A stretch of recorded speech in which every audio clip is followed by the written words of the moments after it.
Hello, നമ്മൾ ഇന്ന് ഉണ്ടാക്കാൻ പോണത് ഉണക്കമീൻ ചമ്മന്തിയാണ്.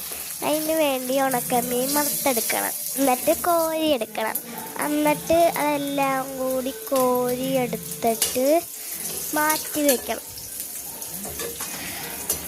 എന്നിട്ട് നമ്മൾ ഒരു മിക്സിയുടെ ജാർ എടുക്കണം. മിക്സിയുടെ ജാറിലോട്ട് നമ്മൾ മാറ്റി വെച്ച ഉണക്കമീൻ ഇട്ട് കൊടുക്കണം, മുഴുവൻ ഇട്ട് കൊടുക്കുക. എന്നിട്ട് നമ്മൾ ഫുള്ളിട്ടിട്ട് അടച്ചിട്ട് അതൊന്ന് പൊടിച്ചു കൊടുക്കുക.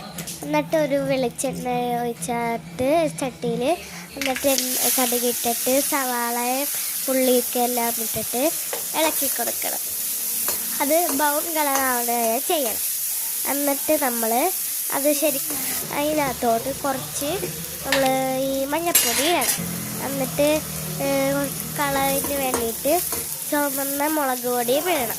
എന്നിട്ട് ഒന്ന് ഇളക്കി കൊടുത്തിട്ട് മീനിനൊപ്പമുള്ളത് കാരണം ഉപ്പ് ഇടേണ്ട ആവശ്യമില്ല. കുറച്ച് ചില്ലി ഫ്ലേക്സും കൂടി ഇട്ടിട്ട് ആ പൊടിച്ച് വെച്ചതും മീനും പിന്നെ തേങ്ങയും കൂടി ഇട്ടാൽ ചമ്മന്തി റെഡി.